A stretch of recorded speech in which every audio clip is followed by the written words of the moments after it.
I'm Nicole Lyons. I'm 18 years old and I'm originally from Pittsburgh, Pennsylvania. I'm Atiya Irvin Mitchell. I'm 19 and I too am from Pittsburgh, Pennsylvania.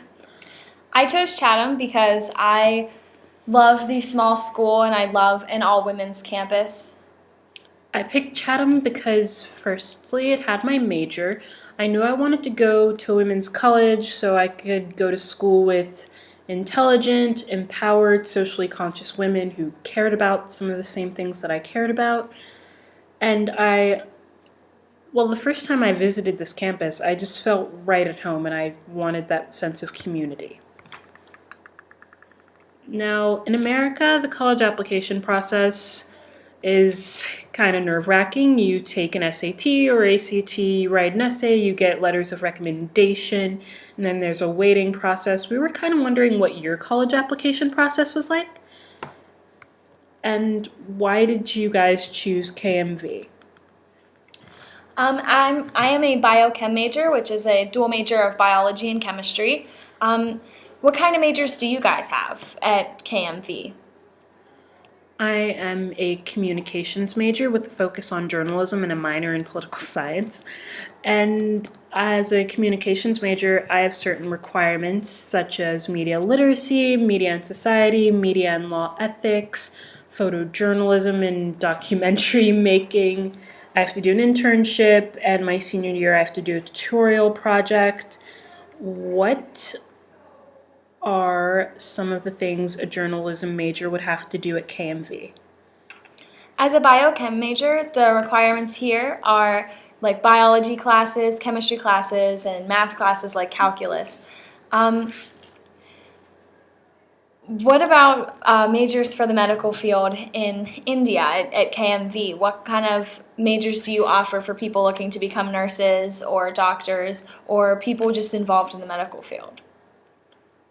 I decided that I want to be a journalist because when I was 16, I read an incredible book called Half the Sky about women all over the world, and it really changed the way I think about a lot of things and the way I think about my life, and just made me aware of some of the real tragedies that women all over the world endure. And I feel like journalists really have the power to really influence change and inform people and change perspectives and tell the stories of people who are disenfranchised, and I would love to be a part of that.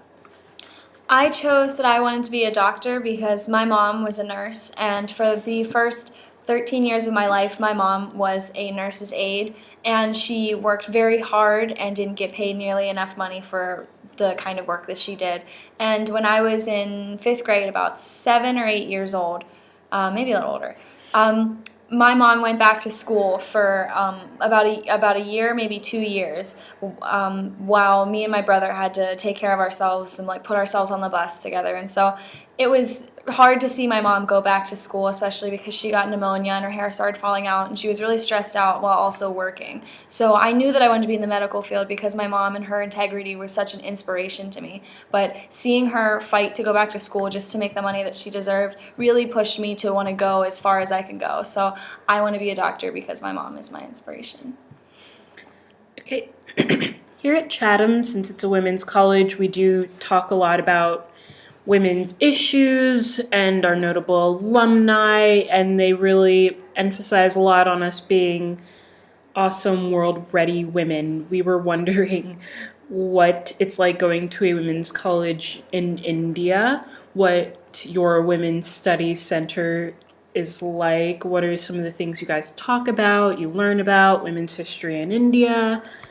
Basically, what's that like?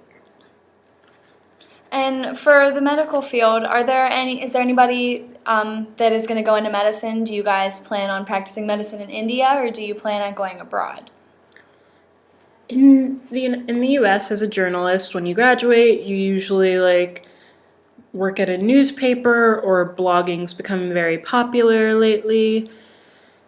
Or you work at a newspaper. Oh, I said that already. You work at a news station, or you work at a magazine. What kind of job opportunities as a journalist would there be in India? And also, I was wondering if there are any restrictions on what you're allowed to write about or show on the news. Like in America, for the most part, we do have freedom of speech.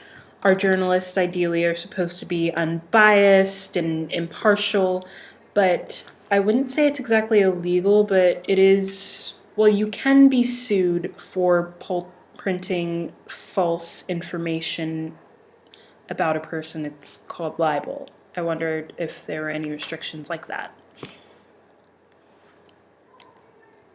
And do any of you plan on going abroad at any point in your lives?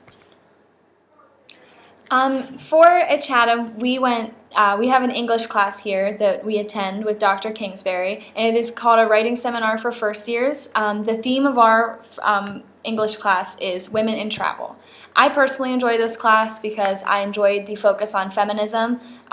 In high school, you really don't get to focus on just women and the growth of women and empowerment. And I also thought that the class was really engaging. We would sit around in a circle and always talk about our opinions and how we felt about a book or a certain topic and really dissect things and really focus on women. And I really enjoyed that. I really liked the class too. I appreciate Dr. Kingsbury's obvious enthusiasm. I liked dissecting the different reasons people travel. We discussed travel by choice, travel for education, travel because you need refuge, travel that's totally against your will. And we really got to have a lot of really cool in-depth discussions because of the class size. We got to really talk about feminism, and one book that we both really enjoyed was Persepolis. Persepolis is the story of an Iranian girl growing up in Iran during the Iraq-Iran War, during which she was sent away by her parents for her own safety. It is outside her native country that she finds opportunity and growth. Like, we believe that this is a feminist novel. There are lots of complex, empowered, strong, relatable female characters. I particularly enjoyed the relationship between Marjan, the protagonist, and her grandmother. It reminded me very much of my own relationship with my grandmother. I enjoyed learning about the veil and what it means to different Iranian women. For our class, we actually all got to research in depth a topic and had the opportunity to kind of teach the class for a day, which was pretty fun. I actually really enjoyed the novel as well. I loved taking a look inside another woman's eyes, like inside what another woman has to go through. Sometimes as a woman in America, things are a lot easier for us than they are in other countries, so it's easy to forget the woman's struggle in other countries. So to read and also watch a movie about this really kind of opens your eyes to the struggle that women still get held down all over the world. And even though America, it's easier for us here, it's still hard everywhere else. And so I want to keep pushing forward for these women. Plus, when we talk about revolutions, it's not that often that people really discuss what it's like for the children who are growing up in war zones. So that's one thing that kind of sucked me in to the story of Persepolis. And what are the representations of women in books and films in India? Do you guys ever plan on coming to America? Yes, in America, it's been getting better recently, but it can be very difficult to find complex, intelligent, independent representations of women in our books and on our films. Do you guys feel like there's a similar problem in India in the movies and books? Well, I know there's more for us to say, but this is about all we have right now for Chatham. We don't want to keep you guys too long, so we hope to see you soon. Bye! Bye! Please look that up in 10 minutes.